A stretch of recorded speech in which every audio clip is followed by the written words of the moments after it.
Thank you for watching. Subscribe on Deceived Husbands for more stories. We had been married for about 15 years when everything fell apart. Of course, I got blamed for it. That's what happens to the innocent guys in our wonderful divorce courts in this country. Blame the man, then let the ex-wife have full custody so she can tell the kids what a horrible person their father is. I swear the divorce laws in this country were written by a bunch of man-hatting feminists out to screw over anyone with a penis. As I said, we had been married for 15 years. We had 2 kids, a 13-year-old son and a 15-year-old daughter. I thought everything was going great. I loved my wife, and I was sure she loved me. Our kids were smart, athletic, well-adjusted, and good-looking. Emma was a daddy's girl, and Michael was a friendly and athletic boy. I was making decent money as a software engineer, and Lisa had a good job working as a financial analyst. We both worked out to keep in shape and were both fairly good-looking. As I said, Emma was a daddy's girl through and through. She seemed to idolize me, and I was wrapped around her little finger. She seemed to be good at math and science, so she decided that she was going to be an engineer like Daddy. She got her driver's license the day she turned 15. Like me, she loved driving. From when she was 10 years old, she would be out in the garage handing me wrenches as I worked on the various toys I acquired. I'm an unashamed gearhead. I love old cars, mainly Ford products that I can tinker with and build up. She developed my love for them as well. Some weekends we would go to car shows together and spend the day drooling over those wonderful machines. It just seemed that we were practically joined at the hip almost every weekend. I was also pretty handy at home improvement projects. Emma was always excited about helping me whenever I did a project around the house. I taught her basic plumbing, electrical work, drywall, and painting. She was right there with me when I installed new appliances. She even helped me with a new concrete slab that I put beside my shop.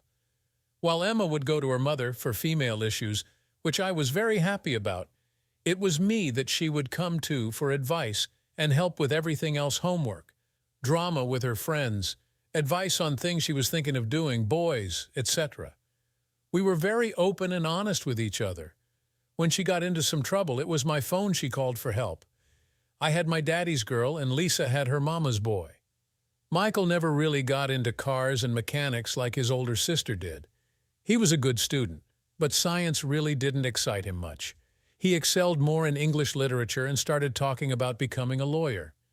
Sure, Michael and I hung out as well, but he seemed to be more attached to his mom than to me. Lisa seemed to be a bit off for the last couple of months. There was nothing overt, but she just seemed to be a tad distant and would kind of zone out for a minute or two lately. I asked her a couple of times if everything was okay, but she would just blow me off and dismiss my concern. Usually I quite enjoyed it when she would blow me off, but this was not that type of blow-off. Again, nothing really overt, but just a bit off. It was on a Friday evening. I had just gotten home from work. It was 6:00, my usual time getting home on a Friday evening. I saw that Lisa was already home. As usual, I walked in the door and called out that I was home. Unusually, there were no smells of dinner cooking. Also, Emma didn't come down and greet me. Granted, she's a teenager now, but she usually greets me if she's home. She and Michael must still be out with friends. Oh well. I set my briefcase in my office and went upstairs to change into more comfortable clothes for the evening. When I walked into the bedroom, I saw that my wife had laid out her little black dress, sexy underwear, stockings, and her 6-inch high heels. That explained the lack of smells for dinner. Obviously, we were going out tonight instead. I wish she would have given me a heads-up on it, but I hadn't made any other plans anyway. Lisa was still in the bathroom applying her makeup when I walked in. "Where are we going, sweetheart?" I asked as I started to take off my dress shirt. "We aren't going anywhere," she replied. That was odd. "Well, if we aren't going anywhere, why are you getting all made up and have a sexy outfit laid out on the bed?" I said. "We aren't going out." "I am." "Really? And just where do you imagine that you are going dressed like that without me? Also, where are the kids?" I had a bad feeling about this. The kids are spending the night with friends. I'm not sure exactly where my date will be taking me, but I most likely won't be home until tomorrow morning sometime. What do you mean, your date, and you won't be back until the morning? Just what I said. I'm going on a date tonight, and if it goes as planned, I will be spending the night with him, she said calmly. The hell you are. What makes you think for even a second that I will put up with that? Screw that. You want to go out and spread your legs, you can wait for the divorce to be final. Stop being stupid. There will be no divorce. I'm just going to do this once. Then everything will be back to normal. I need this night.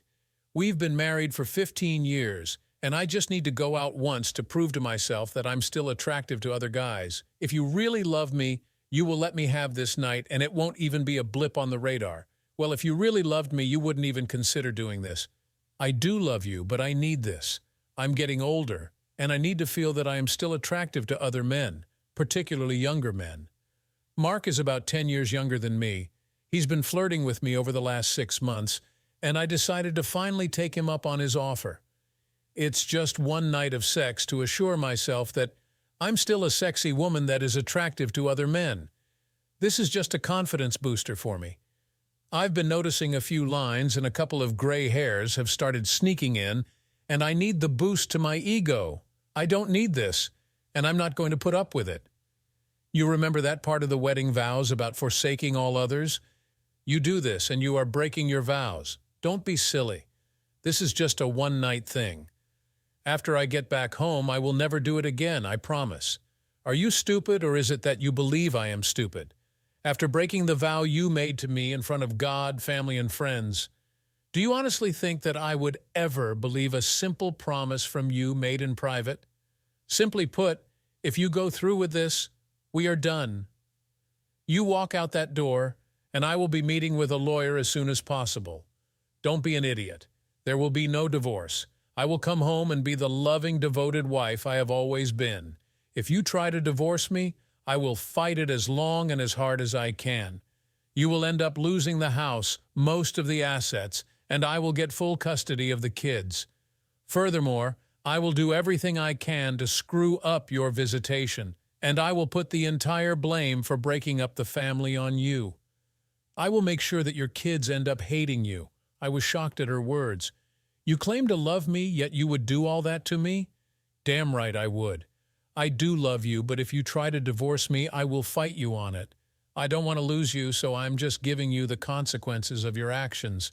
Look, I told you that I just need this one night to prove that I'm still attractive and sexy. Yeah, well, what happens in a few more years? What about the next time that you start to think that you are still getting older and wonder if you can still attract a younger man? Let me guess, he has a big tool, and the gossip around the water cooler says that he is a great lover. I'll bet that he's hit almost every woman that you work with, too. I promise that won't happen.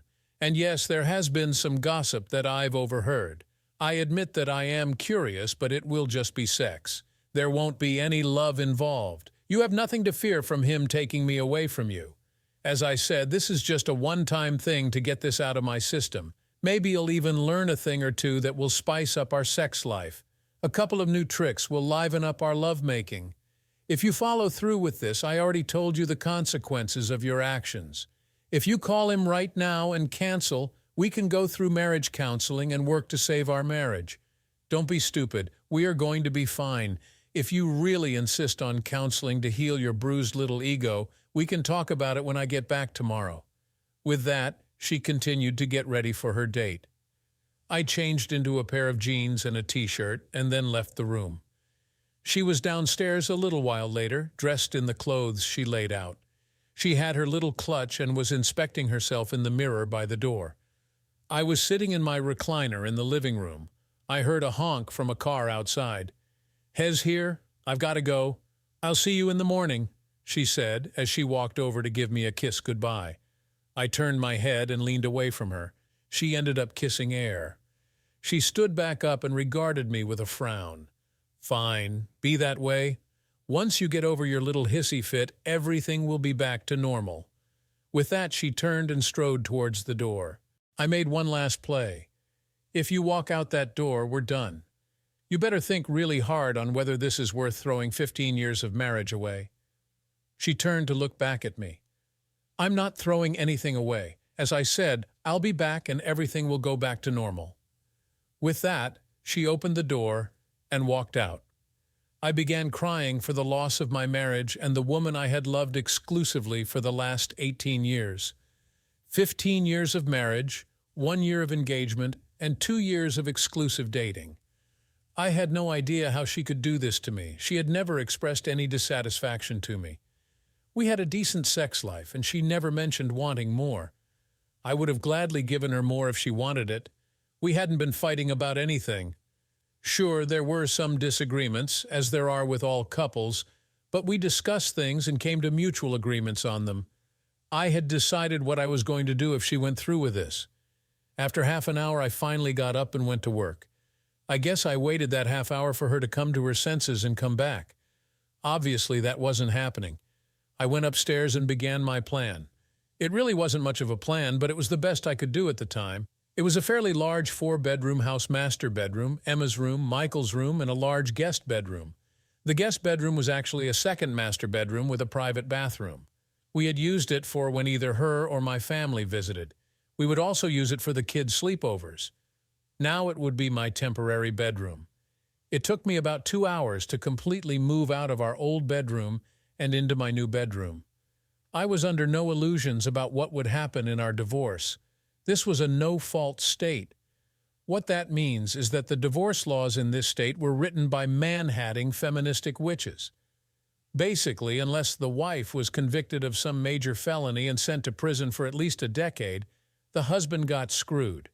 It didn't matter if the husband was a completely innocent victim, the wife would end up with the house, kids, child support, maintenance, and the husband would be stuck with all the bills. She gets the gold mine, and he gets the shaft. After getting my new temporary living quarters squared away, I went down to my home office and got onto our online banking.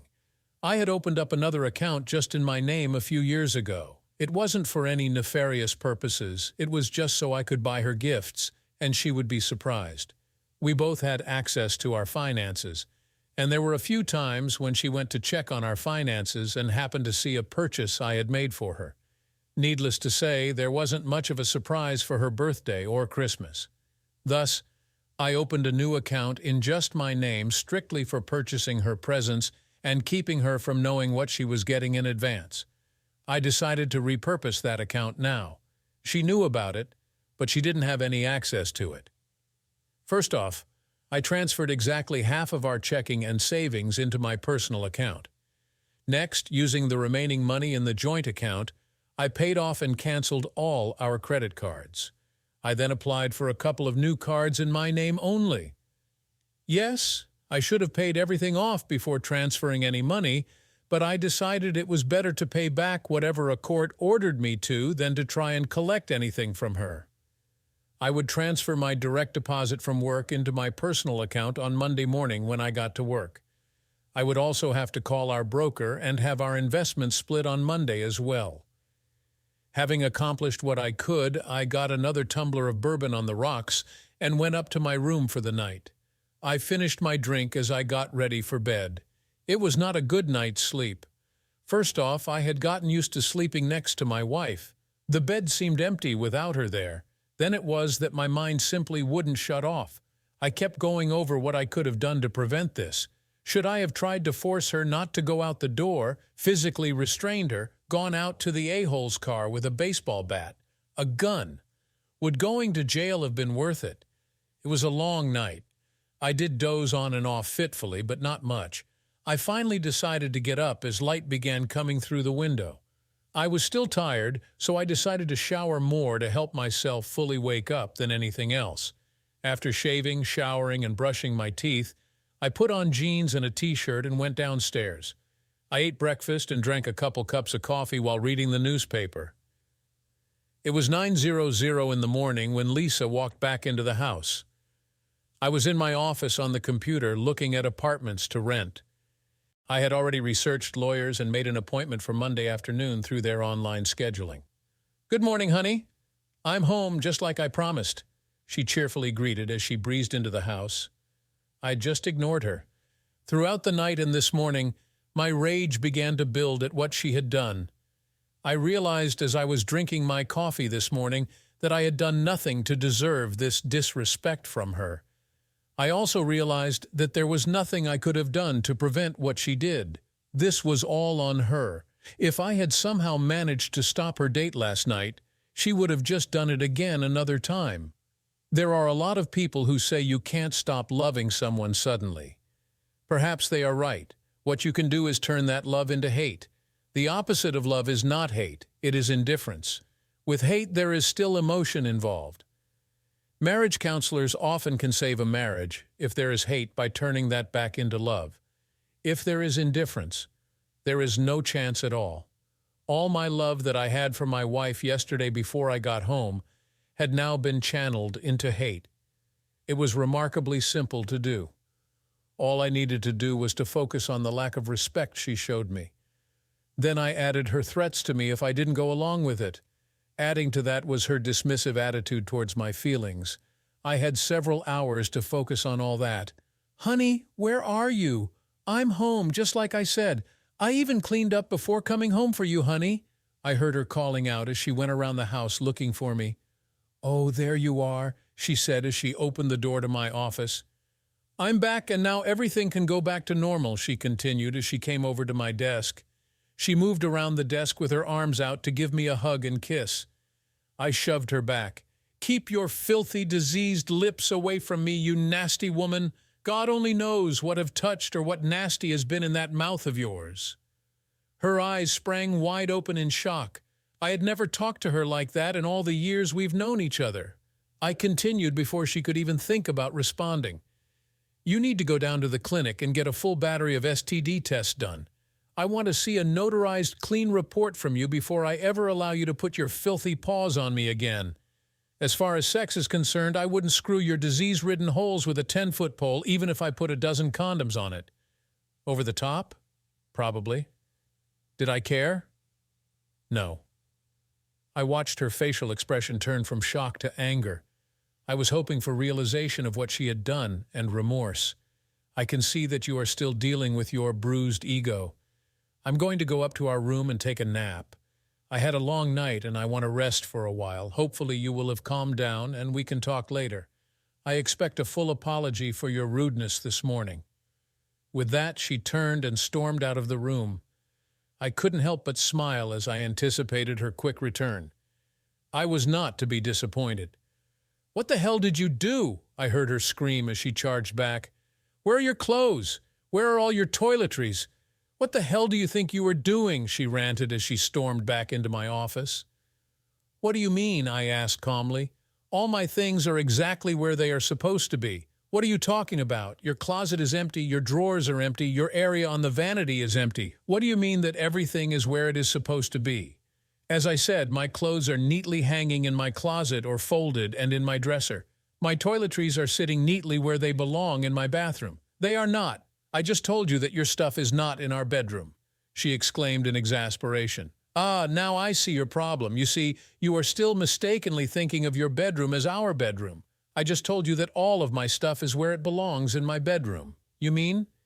"Yes, I told you that I would not put up with it, so I moved out of your bedroom. I'll be staying in my new bedroom until I find an apartment and move out." I thought about telling her about our finances, but screw it. Let her find out on her own. Besides, no sense in spoiling the surprise before I can take care of the investments. Her eyes narrowed in irritation. "We'll discuss this later. I will give you a week to get over your little fit. Then I expect you to move everything back and we will go back to normal." "Not until I have that notarized report stating that you are free from all diseases," I shot back as I turned my attention back to the computer. I stayed in my office for most of the day. The kids came home early in the afternoon. I briefly wondered how long it would take them to figure out that there was a problem. I found a few apartments that looked good, so I filled out the forms and scheduled appointments to look at them on Tuesday. I then printed out our financial statements. I would need that for the lawyer on Monday. While I was under no illusions about having the house sold, I figured that getting a value on it might help in the settlement. Theoretically, she would only have the value of the equity. Wishful thinking, but still. I spent the remainder of the day researching the divorce laws in our state. I knew that I was going to get screwed over, but at least I would have some sort of idea of how bad. That would help me plan, if nothing else. "Daddy, dinner is ready," Emma said as she stuck her head in the door. "Okay, sweetie." Lisa was smiling brightly when I stepped into the kitchen. It was obvious what the plan here was, killing me with kindness and showing me what I would be losing by not accepting what she had done. She had gone all out. She had dressed up and put on her makeup. Her hair was done in the style I liked. She had spent some considerable time in the kitchen that afternoon to make my favorite meal. As I entered the kitchen, she came over to me and handed me a glass of wine. "I poured you a glass of wine," she said as she handed it to me and leaned in for a kiss. I saw the hurt in her eyes as I leaned away from her. I took the glass from her, walked over to the sink, poured it out, and set the glass on the counter. I then pulled a tumbler out of the cabinet, put a couple of cubes of ice in it, then poured a couple of fingers of bourbon in it. There was no way that the kids sitting at the table didn't notice that. Moving over to the table, I sat down and began chatting with the kids. I never even acknowledged my wife. Dinner was obviously strained. I kept up the conversations as much as possible with the kids, but it was blatantly obvious that there were serious problems. It didn't help that I never even put anything on my plate, much less ate anything. These dishes were my favorites, but I just passed the bowls and platters along without even looking at them. I just continued to try and make conversation with my kids as I sipped my drink. "Dad, are you going to eat anything?" Michael finally asked. "No, not hungry," was all I replied. After the most awkward dinner in the history of mankind, I simply got up, refilled my drink, and headed back to my office. I didn't even bother to help clear the table. About half an hour later, I shut down the computer, got the keys to my truck, then left the house to go to a nice, quiet restaurant for dinner. After that, I went over to a bar for a couple of drinks. It was pretty late by the time I got back home. I saw that the light was still on in Lisa's bedroom, so I made sure that when I closed the door to my room, it made enough noise that she would hear it. I locked the door, then slid a chair under the knob. As I was getting ready for bed, I heard her try the knob, then knock. She tried to get me to open the door for about 5 minutes before finally giving up. I was up early the next morning. I decided that today would be a football day. There were 3 games on morning, afternoon, and night, and I would watch them all. Yeah, there were weekend chores to do, but I decided to ignore them. Screw it. I wouldn't be living here much longer, so Lisa could just get someone else to do it. I had already drunk most of the pot of coffee and began getting ready to make omelets for breakfast. I had already finished mine when Emma came wandering into the kitchen. "Hey, sweetie, omelet?" I asked. "Sure, Dad. Thanks." She got her juice and sat at the table as I began cooking her food. A few minutes later, Michael made his appearance. I told him I would make his as soon as I was finished with his sisters. Emma was eating her omelet as I was cooking Michael's. I heard Lisa in the hallway, so I poured the last cup of coffee into my cup and turned the pot off. She came shuffling in, got a cup from the cabinet, then looked at the empty pot. "You couldn't even leave a cup for me?" She glared at me. "Pot's right there. You know how to make it. Whatever. So, you're making omelets?" "Made them. Just finished, but feel free to make yourself one," I answered as I slipped Michael's onto his plate. I used the last of what I had made for his. I had even already put all the ingredients away. Screw her. Having taken care of the kids, I left the kitchen. It was just before noon. I was in the living room with the morning game on. Lisa came in carrying a plate and a bottle of beer. She set it down on the coffee table in front of me. "I brought you some lunch and a beer so you wouldn't miss any of the game," she said cheerfully. Without so much as a glance at her, I took my foot and swept both the plate and bottle off the table and onto the floor. She just stood there with her mouth open in shock. Just then, a commercial came on, so I stood up, walked into the kitchen, and got myself a beer. Yes, I hear all you out there crying about alcohol abuse for spilling an entire beer out onto the floor. I wasn't going to drink anything that she brought me, so it would have been wasted anyway. No, I didn't clean up the mess. She brought it unwanted so she could clean it up herself. I didn't care if it stained the carpet. I wasn't going to be living there very much longer anyway. "We need to discuss this," Lisa began. "Shut up." "The game's on," I replied. "For God's sake, you need to do something about your attitude. The kids have already noticed. Bound to happen. I'm sure they would notice after I move out anyway." "Oh, get over yourself. You are not moving out, and there will not be a divorce," she insisted as she stormed away. It started later in the afternoon. At least they were nice enough to wait until halftime. Emma and Michael came into the room together. They sat on the couch to face me. "Dad, what's going on between you and Mom?" Emma began. "Well, you may as well know now. Your mother and I are getting a divorce. This has nothing to do with either of you. We both love you. This is just between your mother and me." "But why?" Michael asked. "Because your mother did something that I just cannot accept. She did it even after I told her my feelings on it, but she still did it. She wasn't even the least bit remorseful for it." "You mean when she went out on her date Friday night?" Emma asked. "You know about that?"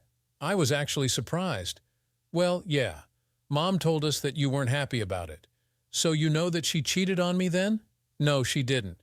She said that she told you about it beforehand, so it wasn't cheating. She didn't sneak around behind your back to do it, and that was the only time she has ever done anything like that," Michael explained. "Yeah, Dad, besides, it was only one night out of the 18 years of you two dating and being married. She said that if you really loved her, you would just let her have that one night and move on," Emma added. I was honestly flabbergasted. It also hurt that my daddy's girl was not even bothering to understand my position. She had jumped over onto her mother's side and wouldn't even listen to my point of view. Really? How about if she really loved me, she wouldn't even consider having sex with anyone else? Come on, Dad. It was just one time, and she promised that she would never do it again. Okay, let's discuss her promises then. A little over 15 years ago, she made a solemn vow to me. She made that vow before God, our families, and our friends. She vowed to forsake all others. There were no exception clauses in that vow. The time limit on that vow was until death do us part. In case you haven't noticed, neither one of us is dead.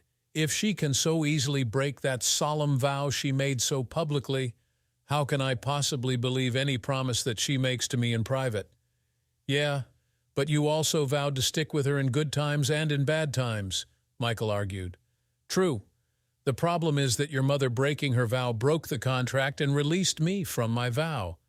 Well, we just don't understand why you would break up the family over one single night, Emma asked. Why are you saying that I'm breaking up the family? Why am I getting blamed for what she did? Mom isn't leaving. She wants to put this behind us and move on. You're the one leaving and making such a big deal out of everything. If you leave, you are breaking up the family, Emma insisted. It didn't get any better after that. I tried to explain my position, but they weren't listening. They weren't even slightly interested in my opinion. Lisa had spent the last day filling their heads with her lies. All they knew was that Mommy did something that she really needed to do, and Daddy didn't love her or the kids enough to accept her needs. She convinced them that Daddy's little male ego was causing him to walk out on all of them and break up the family. It was Daddy's fault because he couldn't give Mommy one little tiny thing that she really needed for her happiness. Instead, Daddy was intent on making everyone suffer for his small-minded stubbornness.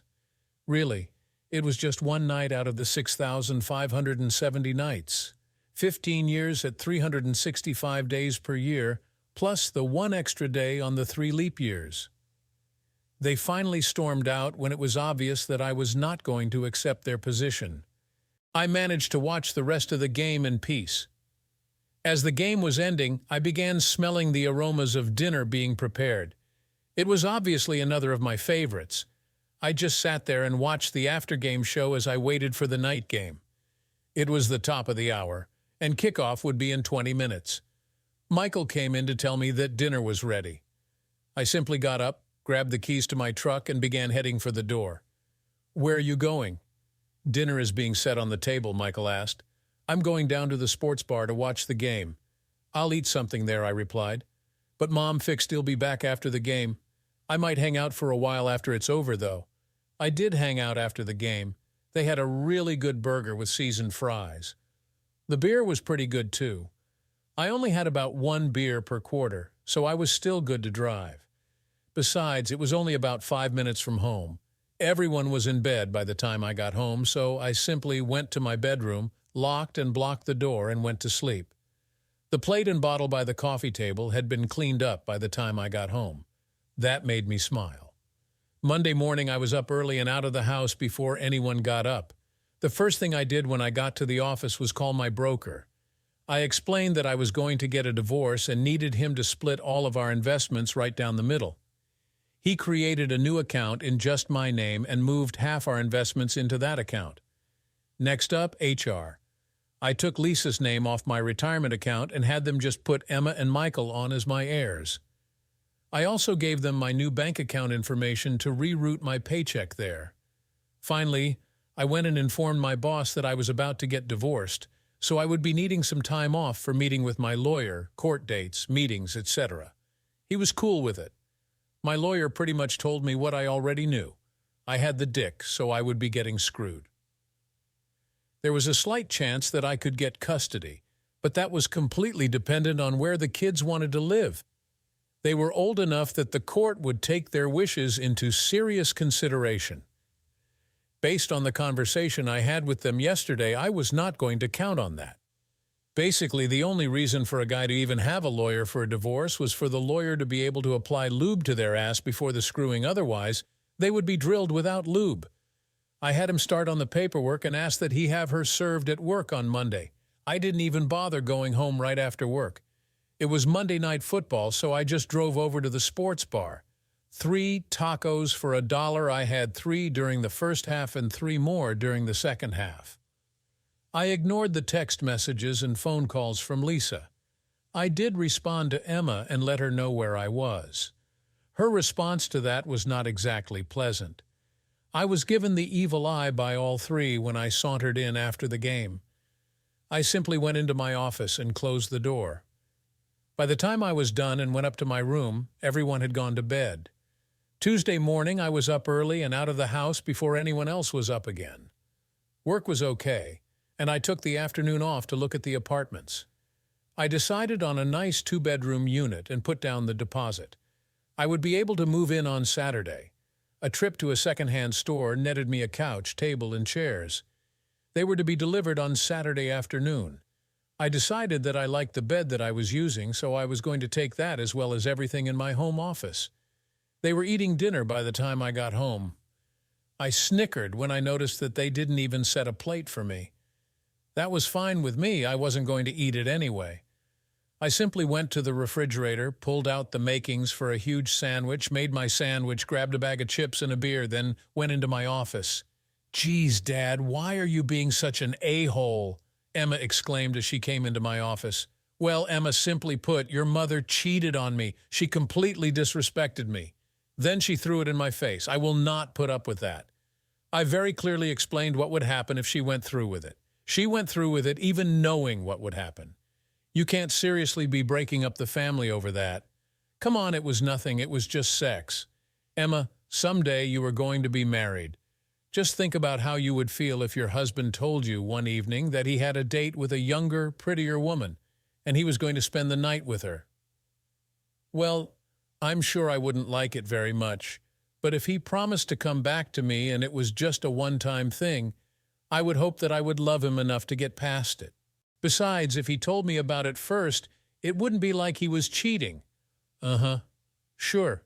Do me one favor when you get married, look directly into your groom's eyes as you are saying your vows. As you are looking into his loving eyes, when you get to the part about forsaking all others, imagine the love in those eyes turning to utter devastation as you tell him that you are going out to screw another man. With that, I turned my back on her and went back to work. Wednesday evening was the ambush. Both sets of parents were there when I got home from work. People often joke about their in-laws, but I actually got along very well with her parents. They had welcomed me into their family like the son they never had. Charles, her father, was a gearhead like me. His only problem was that he was into Chevrolets. Okay, so he had extremely poor taste in cars, but I could overlook that. He had a '67 Camaro that was in pristine condition. Yes, I got along very well with my parents as well. We were not one of those dysfunctional families where the kids grew up hating parents. They were always very loving and supportive of me. Sure, there were disagreements, and they never hesitated to tell me when they thought I was wrong about something. Sometimes we just had to agree to disagree.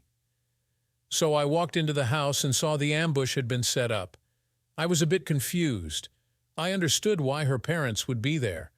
Obviously, they would be on her side. She is their daughter, after all. What confused me was that my own parents were there. That would seem to be counterproductive to her. My parents would agree with me and be on my side. I mean, if she were trying to get me to accept her infidelity, why would she have anyone over that wouldn't be on her side? And who would argue that I was right in divorcing her? You probably already figured out what took me several more minutes to understand. Jack, Charles started the intervention. I want you to know that Mary, Lisa's mother, and I are very disappointed in what Lisa did. That being said, we think that you are overreacting to this. Yes, she went out and had sex with another man, and that was highly disrespectful to you, especially in the way she did it.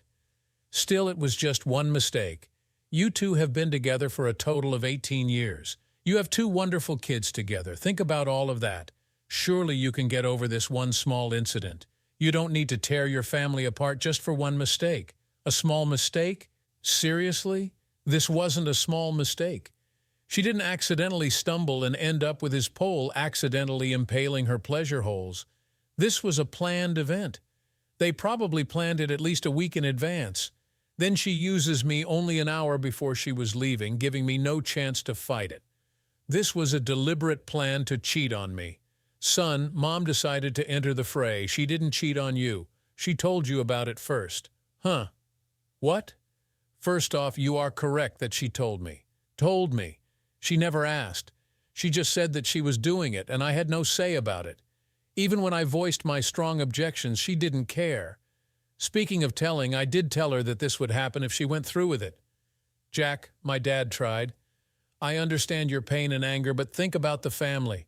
We love you, son. We will be here to help you heal, but think of what you will be doing to your family. Lisa still loves you, and she has insisted that she won't do it again. We all think that with counseling and some effort, you can get past this. Tearing your family apart is not the way to go. We raised you to be a good man. You need to man up and keep your family together. Don't do something stupid that will end up hurting your relationship with your family. Think about your mother and me, too. Those are our grandchildren, and we will do whatever is necessary to keep our relationship with them. I just stood there completely stunned. My parents were actually taking her side. They were really telling me that I should overlook her cheating on me. I simply couldn't take any more of this. I turned and walked out of the room and went to my bedroom. Lisa tried to follow me, but I shut the door in her face. 10 minutes later, I had changed into jeans, a casual shirt, and my boots. I never said a word as I walked right through the living room and out the front door. They were still all sitting there, trying to talk to me as I walked past. I never even acknowledged them. I simply walked out the door, got in my truck, and went to the sports bar for dinner and a few beers. Thankfully, the house was quiet and dark when I returned about 4 hours later. Thursday and Friday were just more of the same. I completely ignored Lisa, and my kids remained mad at me. I was kind of surprised that Lisa had not yet noticed that the credit cards were no longer working. I'm pretty sure that when she went to do her Saturday shopping, she would figure it out. It was Friday evening, and I had been home for about an hour. I was in my office going through a few things and deciding exactly what I would be taking tomorrow and what I would get later. Lisa opened the door and walked in. She was wearing a transparent nightie, stockings, garter belt, and heels. I have to say, she looked fantastic. The kids are spending the night elsewhere tonight. It's time for you to get over this foolishness and come to bed with me. I want you to make love to me all night. I really need you to take me back. I looked at her for a minute. No thanks. Besides, I have yet to see a report from the clinic verifying that you don't have any diseases. Stop being ridiculous. I need you back in my bed. Your temper tantrum is not accomplishing anything. Now come on, I'm horny and I need sex. Not the slightest bit interested. Look, if you don't, then I'm going to have to call Clarence again. So much for that being a one-time thing then. Damn it, it was a one-time thing. But if you are going to keep rejecting me, it's you that is pushing me back to someone else. Have fun. Let me know if you're bringing him here so I can leave." The smoke coming out of her ears and nose as she stormed out of the room took a few minutes to clear. About half an hour later, I heard the front door slam. She practically burned her tires off as she sped down the street. I took the opportunity of an empty house to pack up a few things. I took the bed apart and loaded it in the truck along with most of my clothes. I would sleep on the sofa in my office tonight. Having everything I wanted to take first loaded in my truck, I fixed a bourbon on the rocks and relaxed. The sofa wasn't the most comfortable thing I've slept on, but it was okay.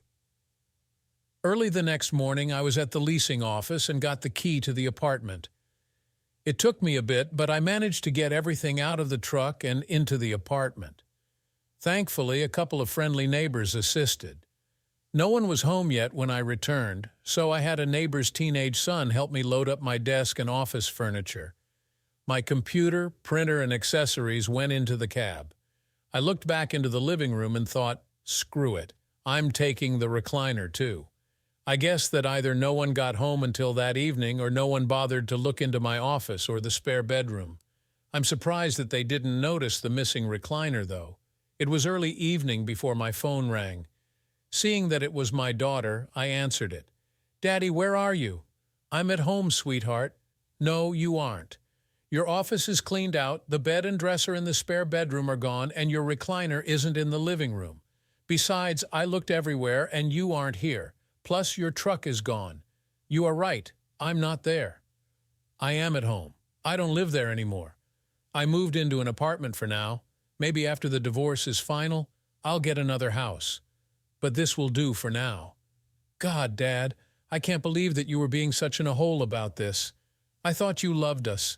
"I do love you, sweetie. I always have and always will. Just not enough to not abandon us.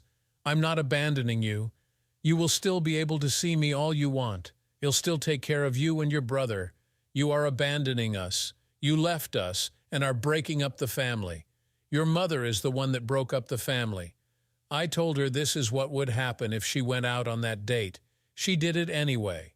But she thought you loved her enough to get past that, and I thought she loved me enough to not do it. Fine, whatever." Then she hung up. Yeah, the divorce was a nightmare. She fought it all the way. Counseling she wanted me to pay. I refused. I argued that if she wanted it, she should pay for it. That was one of the few arguments I won. What a waste of time. The counselor didn't like me very much.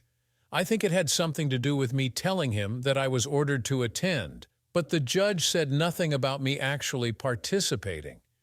I suffered through all 12 sessions before the counselor finally gave up. She fought over literally everything. That worthless funny poster that was in the garage that she absolutely despised, suddenly she simply couldn't live without it. The Bud Light lamp that I accidentally left behind in the office, she hated it, but I had that on my desk since college. It became the piece that she was going to redecorate the office around. Yeah, it was all to make the divorce as hard on me as possible, all the while making it as difficult for me to see the kids as she could. Finally, the judge granted the divorce. I had to continue to pay half the mortgage. She, of course, kept the house.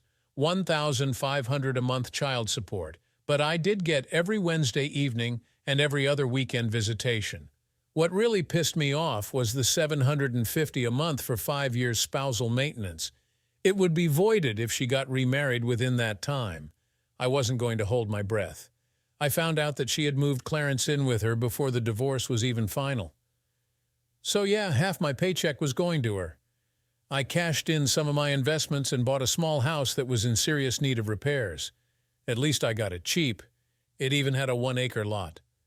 Thankfully, I managed to sneak all my tools out of the garage the week after I moved out. I refused to even discuss them. Most of them I had before we even met. When she pushed, I started talking about all her jewelry and expensive clothes and shoes. The house had electricity, gas, and running water. The roof was on it and the walls were standing. That was good enough for me. I moved in and began working on it in the evenings and weekends. Visitation? Yeah, I was supposed to have visitation. I actually did a few times too. It was a disaster. Lisa did everything possible to interfere with it. The kids were busy. They went for a weekend thing with their friends. Funny how that was always on my weekends and not hers.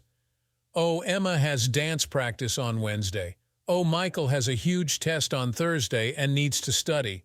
The few times that I was actually able to have my Wednesday evening visitation, the kids were hostile to me. They still blamed me for everything. Even though I explained my point of view when the opposition has them as a captive audience literally all the time, and I only have an hour or two occasionally, it's a losing battle.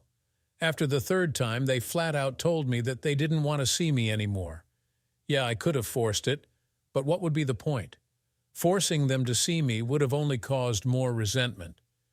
I sent them gifts, cards, and letters for their birthdays and Christmas. They were all returned unopened. I continued to send my monthly checks. I saw they were cashed, but never heard a word.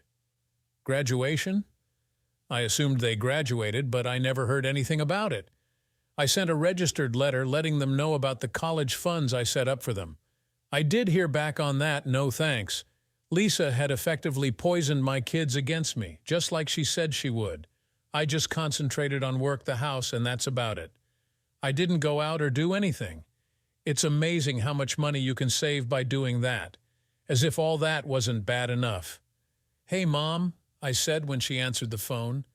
"Jack, how are you doing?" she responded cheerfully. "Doing as well as can be expected. Anyway, I haven't heard anything about Thanksgiving. Are you hosting it again this year?" There was silence on the other end. "Mom, you still there?" I asked.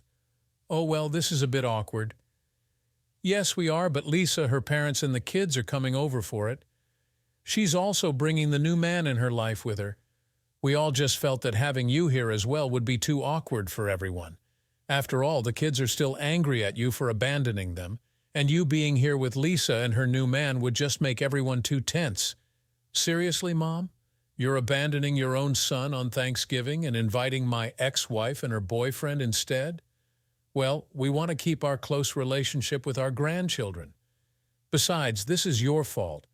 You should have worked to keep your family together instead of tearing it apart. How about coming over for Christmas Eve?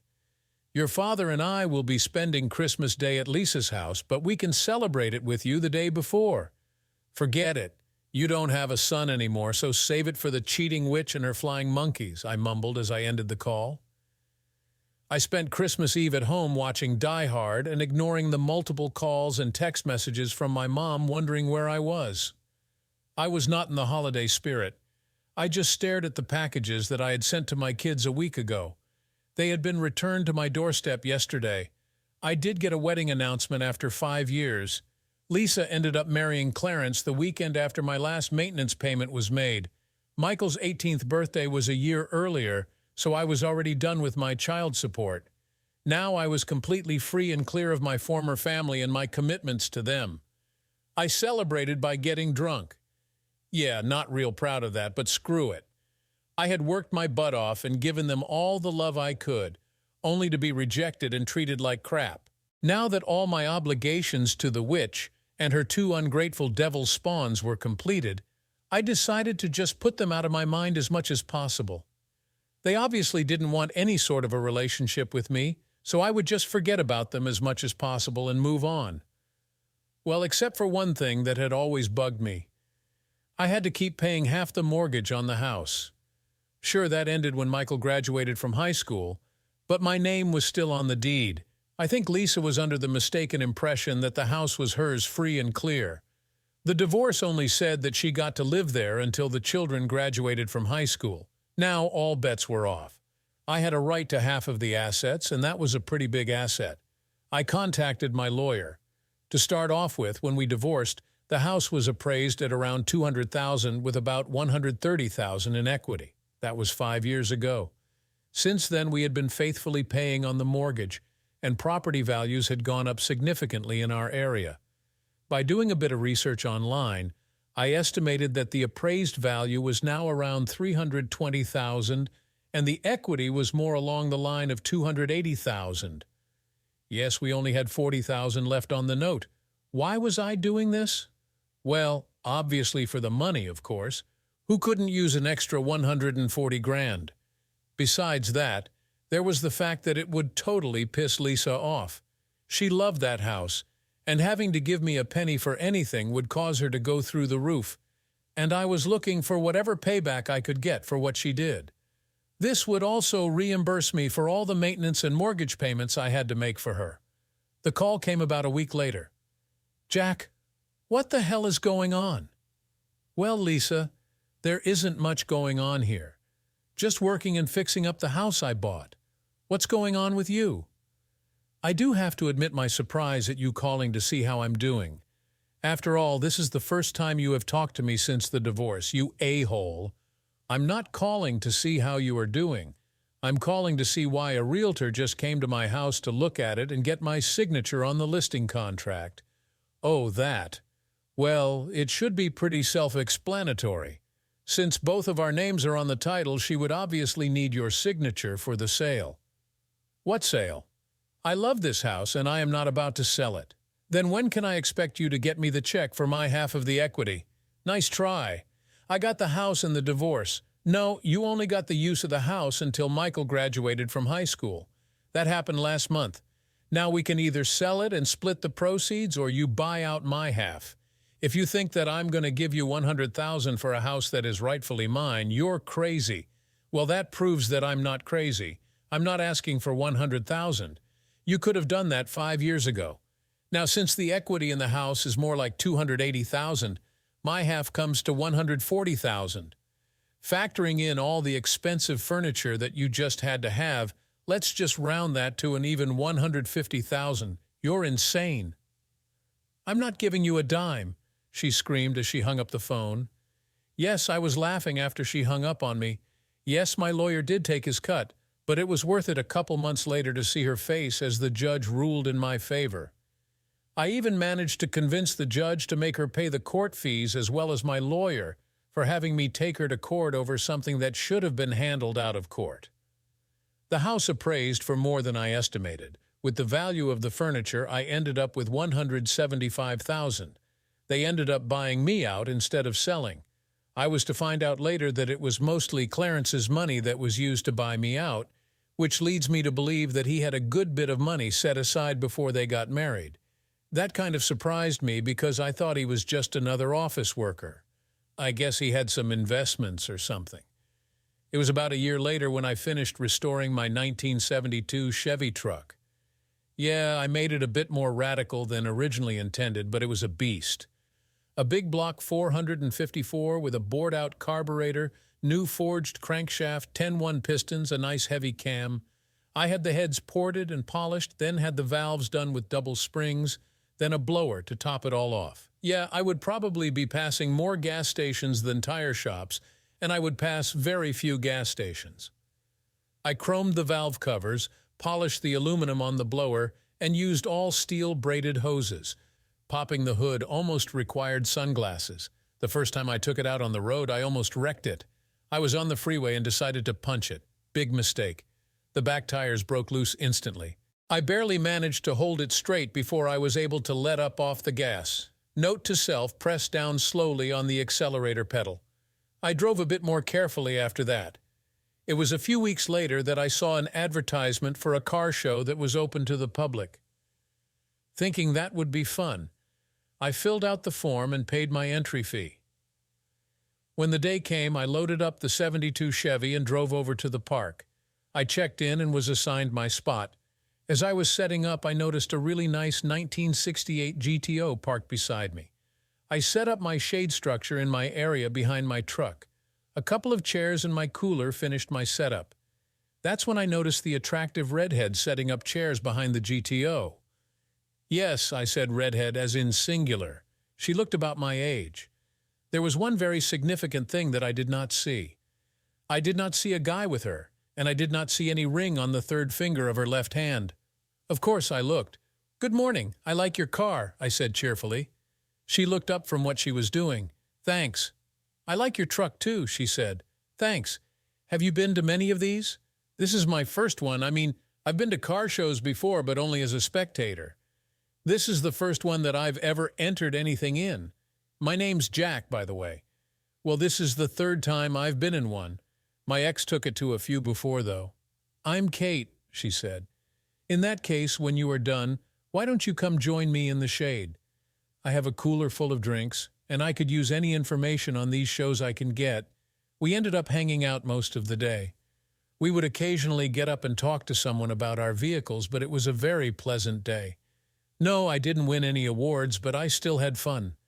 I learned that she had divorced her husband 3 years ago because she caught him cheating on her. He was cheating with his boss's wife. She made a deal with him. She would give him all the videos as long as he signed the GTO over to her. She told me that would really hurt him, and she wanted him to keep his job so he could keep paying his child support and maintenance to her. It was a double win for her. Besides, his boss was an a-hole, and she didn't really care if his wife was hanging the horns on him. We were having such a nice time that I didn't want it to end. When the show was wrapping up, I offered to take her to dinner at the Red Lobster a couple of blocks away. She accepted, and we drove over. I didn't really want to be a downer, but she asked, and she had told me her story. I hit the highlights. I did tell her that my kids took my wife's side and had nothing to do with me anymore. You mean that she cheated and your kids blame you for divorcing her? Kate was astonished. Yeah, I tried to explain things to them, but she had already poisoned them against me by that point. Kate put her hand on my arm. I'm so sorry for you, Jack. You seem like such a nice guy, and you didn't deserve any of that, she said sincerely. I decided to change the subject to something more pleasant. We ended up talking and laughing for another hour. We seemed to have a real connection. We exchanged numbers, and Kate seemed agreeable to meet up with me again. So Kate and I did get together again. It was the next weekend. I had called, and she had enthusiastically agreed. Dinner and dancing. I got a kiss on the cheek when I walked her to the door. After 2 more dates, I invited her over to my house and cooked her dinner. I had learned to cook pretty well after my divorce. Food Network, a few YouTube videos, and a lot of trial and error. I do make a really good lasagna, so I went with that. She seemed to like it. She really liked my house, but I did overhear her telling her friend that it definitely needed a woman's touch. I wouldn't have argued if I had been asked. The next weekend, I was invited to her place. Kate's cooking put my feeble efforts to shame. Even Lisa wasn't as good as Kate. I couldn't help it. I know that it's rude as hell, but I just couldn't stop eating. I finally had to apologize to her for making a pig of myself. She just laughed and said that was the biggest compliment you could give to a woman who loves to cook. It was 2 weekends later that it happened. I had taken Kate to dinner and then to a dance club. We had been dancing for a while when a slow song came up. We were pressed together as we swayed to the music. We had graduated to some pretty hot makeout sessions a few weeks ago. She leaned over and whispered in my ear, "Take me home." Frankly, I was surprised. I thought we were having a great time, but now she wanted to go home. I pulled back to look at her. She must have seen the look on my face, and she began giggling. "Oh, you silly man, I meant take me to your home." "Oh, well then." Thankfully, I had my regular truck and not the 72. I'm not sure that I would have been able to keep the tires on the road if I was driving the 72 back home. We ended up doing it 3 times before we fell asleep. I cooked her breakfast before driving her back home. A few months later, I asked, and she answered. It was a simple ceremony in front of a judge. She moved into my house right after we got married. Life was great. Yes, there were disagreements. Yes, we had our differences as well. She was still a woman and I was still a man. We had to say no on occasion. Still, she respected me, and I loved her just as much as she loved me. The surprise phone call came about a year later. It was a number that I didn't recognize. "Hello," I said as I answered the phone. An excited woman's voice said on the other end of the line, "Jack, it's Emma. I have great news. Really, it's really good to hear from you." It really was good to hear from her. Maybe she was reaching out to reconnect. "I'm getting married." "That's great, sweetie. I'm so happy for you. Anyway, I want you at my wedding." "Oh, sweetie, of course." It's one of the greatest honors for a father to walk his daughter down the aisle. And I also set up a wedding fund for you. Oh no, Clarence is paying for the wedding and he will be walking me down the aisle. Also, since it would be really awkward for you and Mom to be sitting together, you wouldn't be in the front pew. But I really want you to be there. Clarence, as in the scumbag that you call mother cheated on me with, she actually married that piece of... Look, Emma, I'm trying to reconnect here, and I wanted to reach out and have you at my wedding. Besides, after you left, she and Clarence started seeing each other more, fell in love, and got married. It's actually your fault. If you hadn't abandoned us, she and Clarence would never have continued seeing each other. Okay. I can see that you are still under the impression that your mother didn't do anything wrong, so I will be unable to attend for 2 reasons. First and foremost, I simply cannot support a marriage where I'm sure it will fail.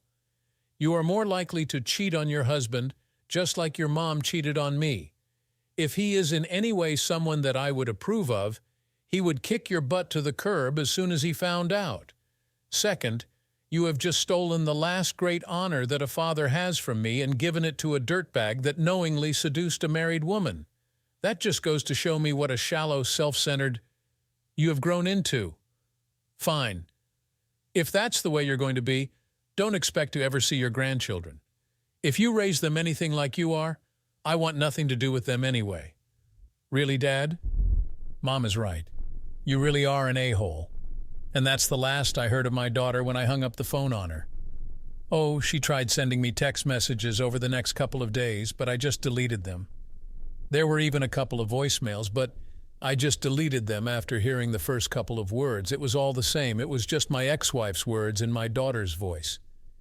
She made her choice 10 years ago, and she could live with the decision. This so-called olive branch was nothing but an insult. She could take the entire olive tree and shove it up her butt. Well, so much for any chance of a relationship with my former daughter.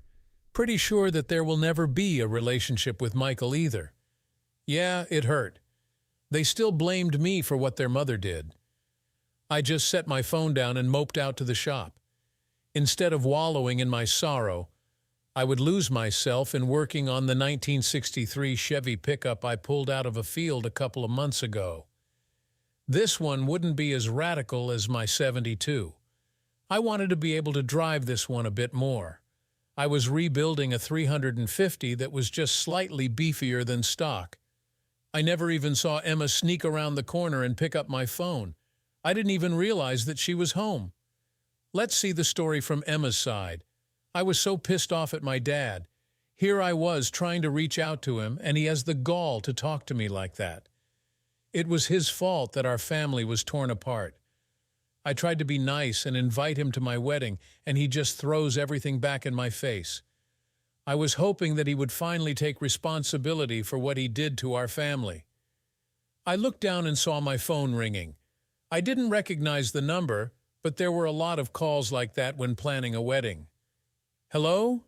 Is this Emma Johnson? Yes, can I help you? Yes, you can. You can stop calling my daddy and being a cast-iron witch to him.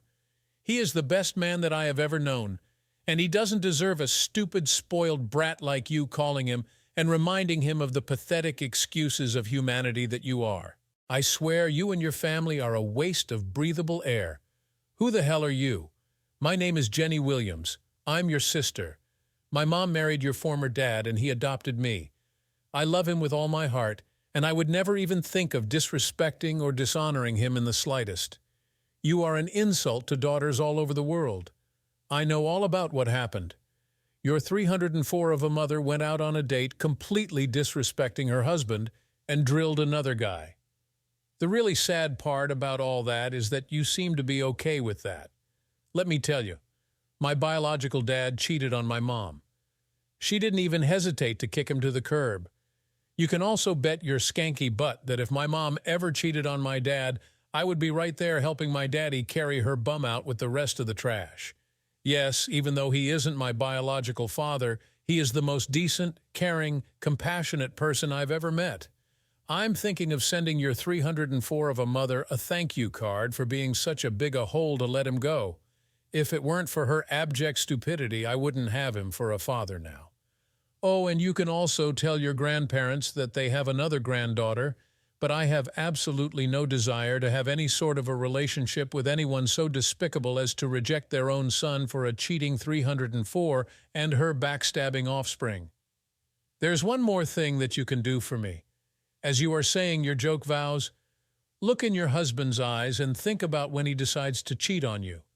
When he actually does cheat on you, call me and tell me about it so I can laugh my butt off at you. Have a crappy life, sis. She hung up. I just stared at the phone in shock.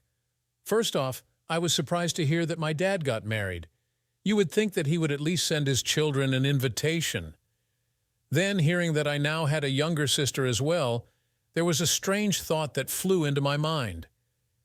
I couldn't help thinking that she sounded a lot like me before Mom talked to Michael and me about how Daddy was leaving and going to break up the family over one minor thing. I had thought at first that Daddy must have had a really good reason for that, and I was thinking that maybe I could live with him instead of Mom. Then Mom explained how she was feeling and just needed this one little thing to rejuvenate herself. After all, it was only just one brief period of time compared to how long they had been together. Besides, Mom was willing to stay together and work things out. It was Dad who was being pig-headed and refused to even try. It was Dad that was leaving. He was the one breaking them up. I couldn't believe how rude she was to me either. She never even gave me the chance to tell her that it was Dad who left us, and that Mom was trying to move forward. It was like she didn't even care that it was just a one-time thing that shouldn't have even been a blip on the radar, considering how long they had been together. Then she has the nerve to call me all those nasty names. She doesn't even know me. And what was Dad getting so upset about? Of course, Clarence was going to walk me down the aisle. After all, he has been there for me for the last several years.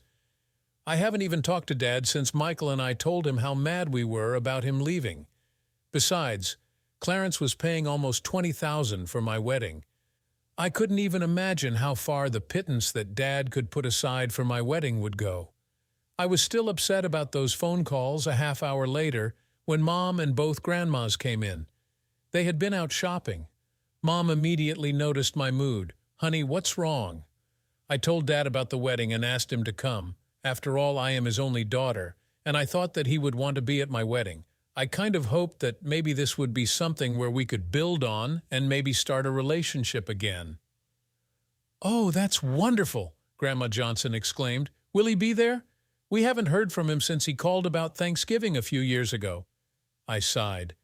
"No, he got pissed off when I told him that Clarence would be walking me down the aisle and that I thought it would be too awkward for him to be sitting in the front pew with Mom and Clarence." "Oh, that's too bad. I thought that he would have gotten over his pig-headedness by now." "Well, if that's not bad enough, I found out that I have a stepsister." About 5 minutes later, what sounded like in three-part harmony, yeah? A girl who said that her name is Jenny Williams called me a few minutes after Dad hung up on me. Apparently, Dad married her mom and adopted her. She was not very nice on the phone. In fact, the nicest thing she said was that she wanted to thank my mom for being stupid. Otherwise, she wouldn't have such a fantastic daddy. I recounted both phone calls to them. They were shocked at the vehemence that came from Dad and Jenny. Jack got married and we weren't invited to the wedding? He never even told us about it? "I have another granddaughter," Grandma Johnson whispered to herself.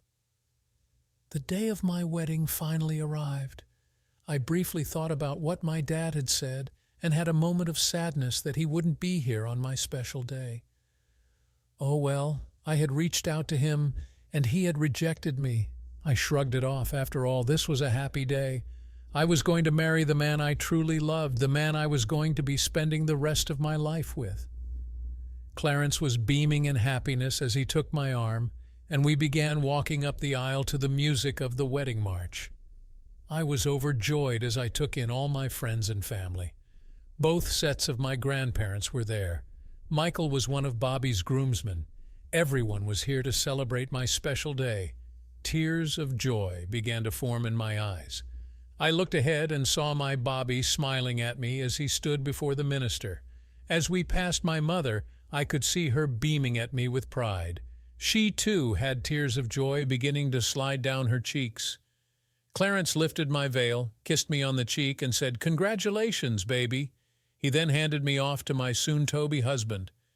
I had a strange niggling in my head when the minister asked, "Who gives this bride away?" And Clarence said, "Her mother and I do." Something didn't sound right, but I couldn't understand why at that moment. That soon passed as the minister began the ceremony. I was gazing into the eyes of the love of my life. I was repeating my vows, to have and to hold, in sickness and in health, through good times and bad, for so I couldn't say it. I was staring straight into Bobby's eyes, and I simply couldn't say it. I suddenly thought about what that witch had said over the phone. I was staring into the eyes of my soulmate and suddenly saw him with another woman. The picture suddenly changed. Now I was looking into the dull eyes of a broken man as I told him that I had sex with another man. These pictures were flashing through my mind. The words came out without a thought.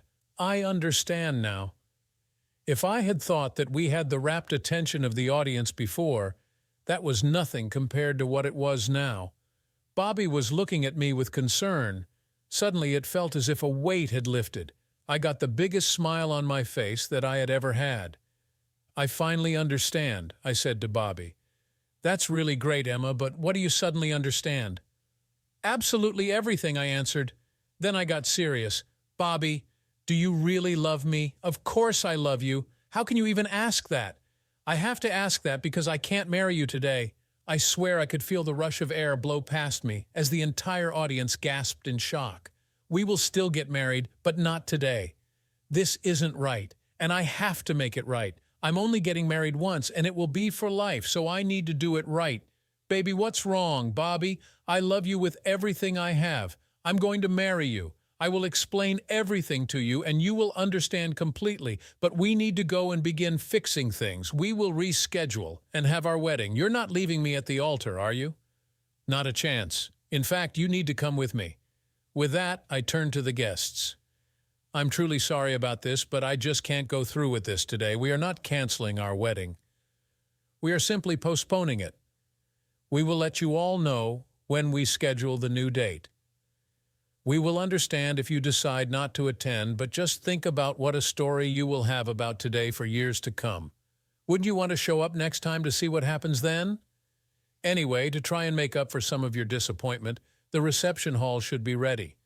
Everything is already paid for with non-refundable deposits, so why not go ahead and take advantage of that? It's an open bar, so eat, drink, dance, and party. Don't worry, Clarence is footing the bill. With that, I grabbed Bobby's hand and began to head back down the aisle. Suddenly, my mother was blocking my exit, and Clarence was standing there beside her.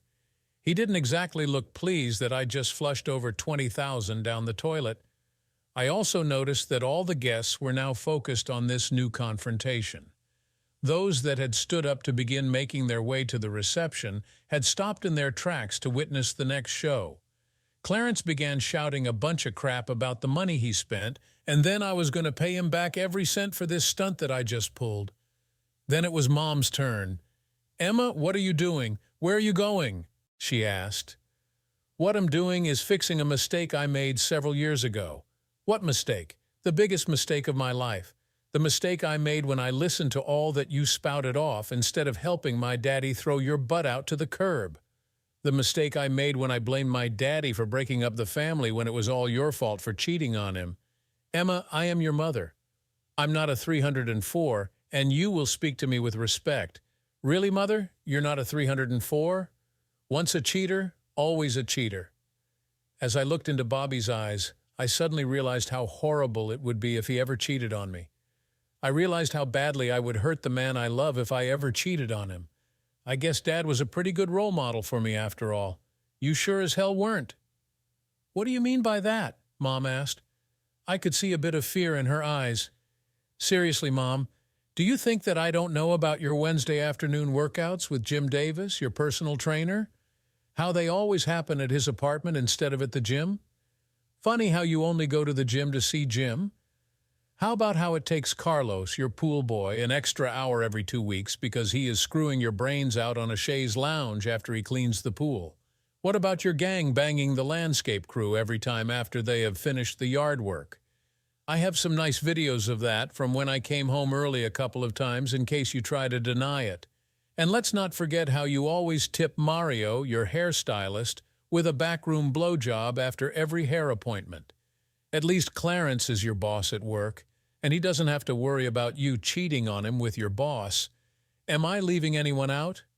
Oh yeah, I almost forgot about Alan Morris, your neighbor. He's been coming over whenever his wife has her girls' night out for the last 3 years. Her eyes darted over to Clarence after I finished airing her dirty laundry. Maybe she hoped that he miraculously hadn't heard any of that, even though I said it loud enough to carry through the entire church, and he was standing less than 2 feet away. Clarence had a look of utter shock on his face. I had an evil thought just then as I looked at Clarence. Oh, and Clarence, in front of God and all these witnesses, I vow with the same commitment that my mom had when she made her wedding vows that I will pay you back for the money you spent for this wedding. We all know how she keeps her vows, so you can fully expect me to honor that vow as much as she honors hers. Yeah, he shouldn't hold his breath waiting for so much as a dime.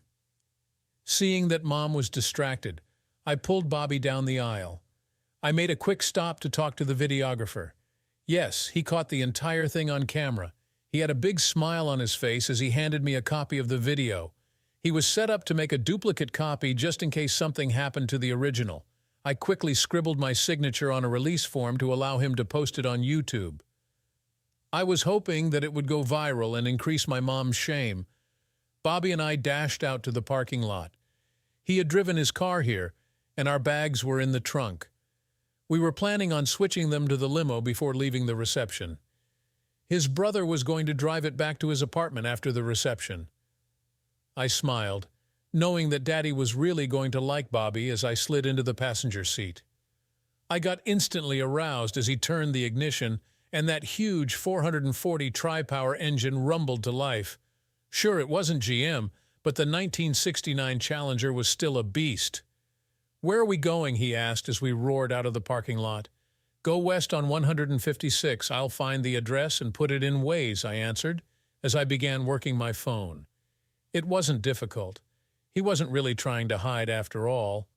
I knew the town he lived in, and a search of property records gave me the answers I needed.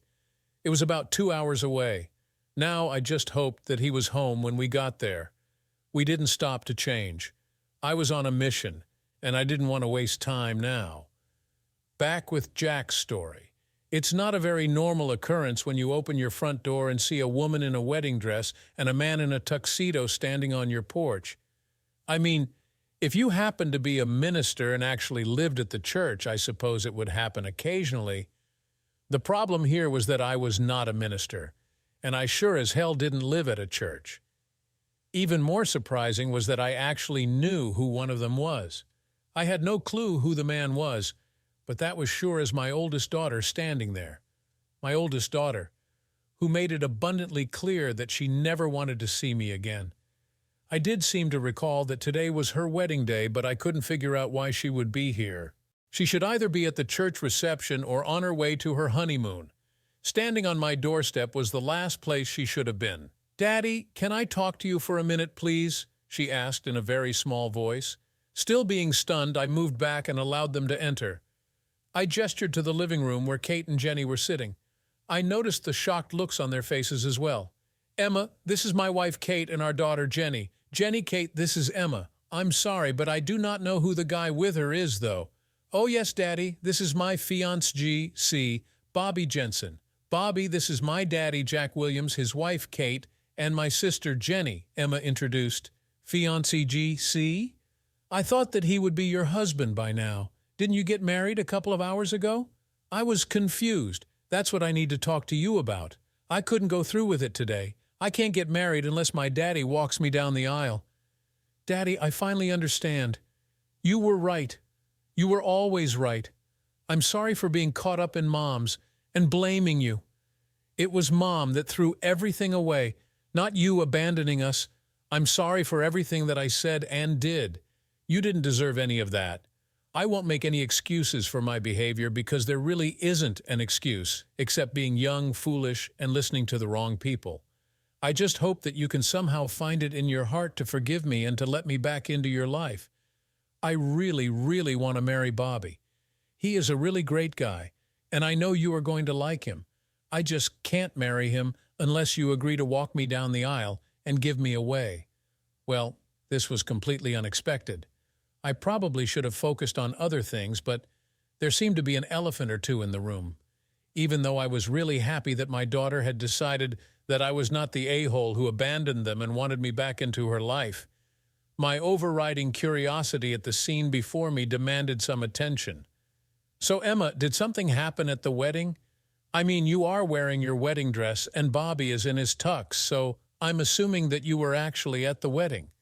She looked down at herself, then over to her fiancé, G.C. "Oh, yes, we were actually about halfway through the ceremony when I had an epiphany here," she said as she handed me a CD. "Maybe you should watch this as Bobby and I change into regular clothes." Bobby ran out to the car and grabbed his suitcase while Kate showed Emma to a bedroom for them to change in. As that was happening, I set up the video player hooked up to the big screen in the living room. As soon as Emma and Bobby were set, Kate came back and sat beside me while I pushed play on the remote. It started off as a typical wedding ceremony. The groomsmen escorted the bridesmaids down the aisle, then split at the altar. Bobby came in with the minister, ring bearer, then flower girl. Finally, Clarence was escorting Emma to the altar. It was all pretty typical until Emma began reciting her vows. Even that was normal to a point. Suddenly, she seemed to have some trouble talking. It seemed that she was stuck on one word. She did it. "I can't believe that she actually did it, and that it actually hit her like that," Jenny whispered to herself. I was about to ask her what she was talking about when Emma stopped trying to say her vows and changed everything. We watched the video as she stopped the wedding and then confronted her mom. I was shocked at her revelations. Apparently, her cheating had escalated after she married Clarence. Emma and Bobby had changed and returned to the living room by the time that the video ended. I just couldn't go through with it. I was looking into Bobby's eyes and realized how hurt he would be if I did to him what Mom had done to you. I finally understood what forsaking all others really meant, and that Mom broke that vow. That's when I realized how badly she had dishonored you, and that I was dishonoring you by getting married without you being in the place of honor you deserve. I mean, how can I make those solemn vows in a ceremony where the two most dishonorable people I know are in a place of honor? How can those vows have any real meaning when the most honorable person I know is not involved? I realized that if I was to really mean those vows that I am taking, it needs to be my daddy, the person who actually taught me values and integrity, that walks me down the aisle and gives me away. I decided that when I marry Bobby, it needs to be you there, not Mom and Clarence. Emma paused for a minute, then smiled and looked over at Jenny. "Besides, I need my little sister to be one of my bridesmaids. It was your kick on my butt that woke me up. I remembered what you said to me when I looked into Bobby's eyes as I was trying to recite my vows. How can I possibly get married if you are not standing up there for me?" This was a lot to take in. We talked for several more hours. I hadn't known that Jenny had gotten Emma's phone number from my phone just after I went out to my workshop after Emma had called me that day. She went into her room and called Emma on her own phone a few minutes later. It got late, so I had them stay in the guest bedroom for the night. Emma had a couple of phone calls throughout the evening. She ignored the calls from Clarence and Lisa, but a couple of her friends called also. It seemed that several of the guests took her up on the offer to party away on Clarence's dime. He tried to cancel it, but it was too late for him to get his money back. By the time he got to the reception venue, there were already a few dozen people taking advantage of the open bar. The food was already being prepared as well, and all the servers, bartenders, and DJ were already there and working. Clarence finally gave up, got a drink, and moved to a table in the corner to drown his sorrows. Michael sent her a video he had taken on his phone when his mom went over to try and talk to Clarence. It didn't look like it went very well. There was a lot of yelling from Clarence. The words cheating 304 took a big part of the conversation. It looked like that relationship was about to end as well. Michael said that he did manage to cancel the flight and resort reservations, but he was stuck with a $20 cancellation fee for late cancellation. Since Emma and Bobby had already taken the time off work for their honeymoon, they stayed with us for the entire week. I got to reconnect with the daughter that I thought I lost. I also got to know Bobby. He's a great guy with strong moral values. It was a bit strained at first since the only things he had heard about me were lies told to him by my ex-wife's son and daughter. Well, not entirely lies, but more embellishments of the truth that painted me as the bad guy for abandoning my family. There were also a few relevant facts that were left out of those conversations as well. After the truth began to come out, he warmed up to me more. It helped when I showed him my shop and my latest projects. Even though he was more into the classic Dodges, we both appreciated each other's vehicles. Hey, we are both gearheads. At least he wasn't one of those wimpy guys that drove an automatic. His Challenger had a manual transmission. About halfway through the week, a new wedding date was made. It was going to be at the same venue on the same weekend a year later. This time, I would be paying for it and walking her down the aisle. Also, Kate was drafted to help with the wedding. Yes, Jenny was going to be a bridesmaid as well. Emma and Bobby called everyone in the wedding party and gave them the updates. Well, everyone except Lisa and Clarence. Over the next several months, Emma and I worked hard on rebuilding our relationship. Bobby and I also got to know each other better. We went to several car shows, entering Kate's GTO, my '72 truck, Bobby's Challenger, and even had Jenny enter a 1974 Firebird that I got for her. Emma and Bobby came over and spent a couple of days with us a couple of times a month. Michael even showed up a few times. It was harder with him because he was always closer to his mother than me, but we rebuilt some of our relationship. I think he did it more for Emma than me, but I'll take it. Besides, he always had a bit of news from home. Speaking of which, it was not going very well for Lisa and Clarence. Clarence had moved out and filed for divorce. The good news for Lisa was that Clarence filed under irreconcilable differences instead of adultery. That meant that the harsh penalties of the prenup wouldn't be enforced. He filed that way to get it over with faster and without a fight. The good news for Clarence was that he had a prenup. The prenup specified that all the assets he had before getting married were off the table. Lisa would get half of the assets built during the wedding, but there wasn't much of that once the assets from before the marriage were factored out. She would basically just get to keep the house and get about $50,000. As far as the house went, Clarence did try to get a piece of it, but he didn't have any proof that he had a claim. Sure, it was his money that was used to buy my share out after my divorce, but there was no real proof of that. Apparently, he took out a business loan for his company to come up with the money, but never documented what exactly he used the money for. Also, they never added his name to the title of the house. Since it was Lisa's house before they got married, she refused to even discuss it. Clarence ended up paying off the loan with nothing to show for it.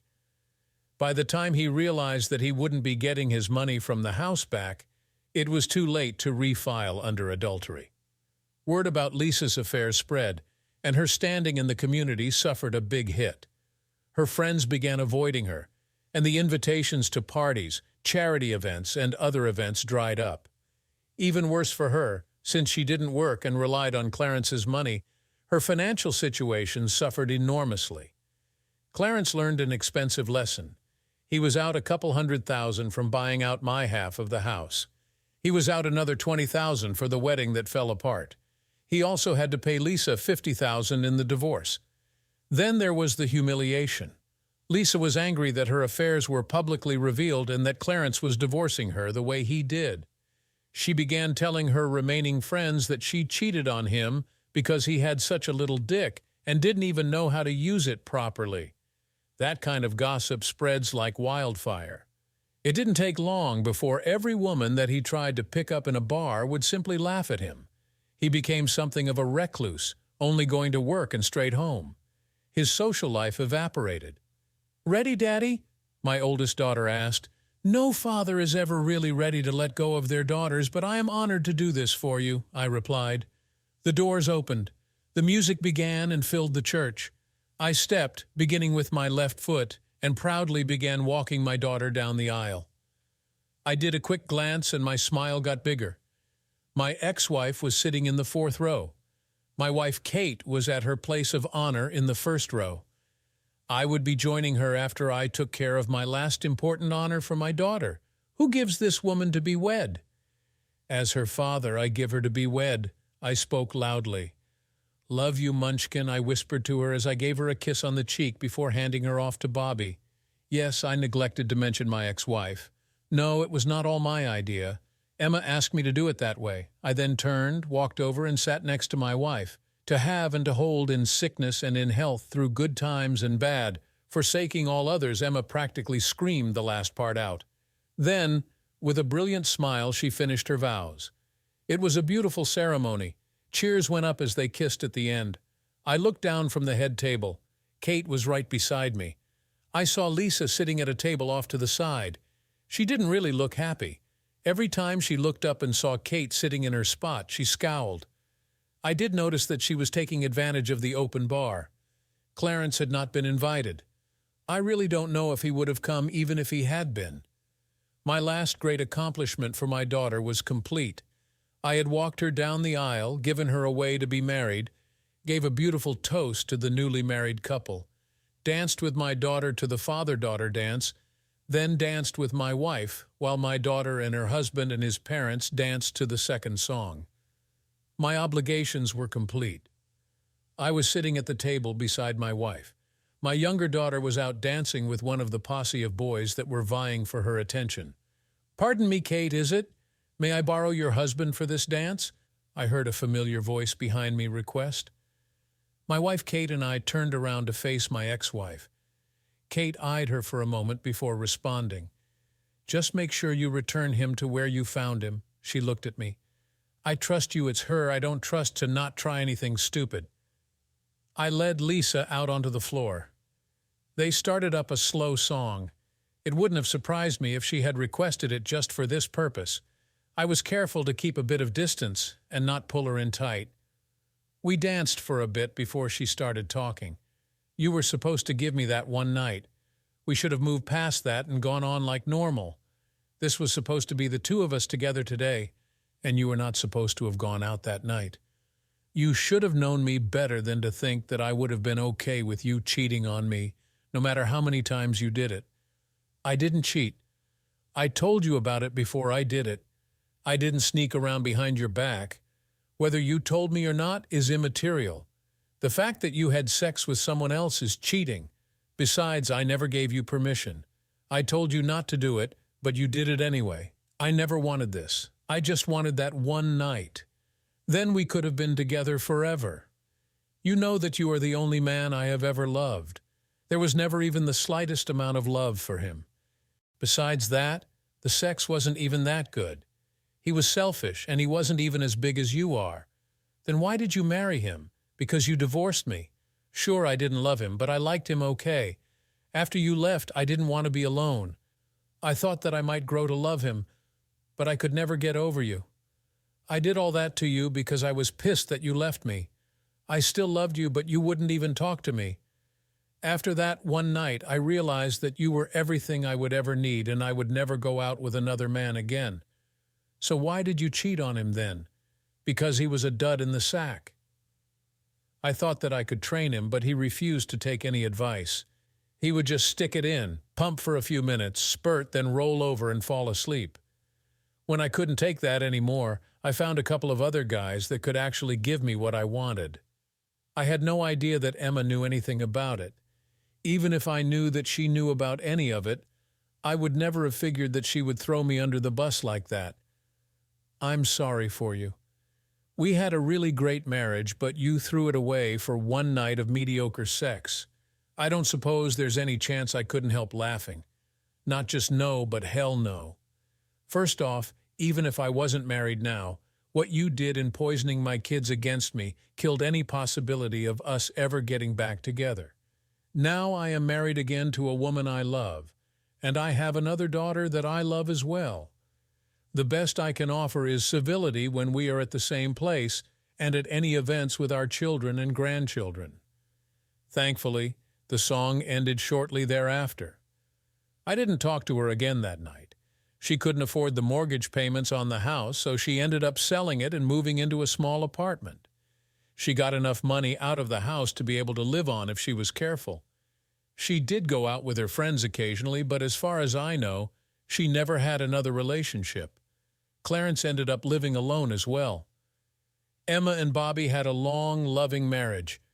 They had 3 kids, 2 boys and 1 girl. Michael eventually got married to a sweet girl as well. They had 2 daughters.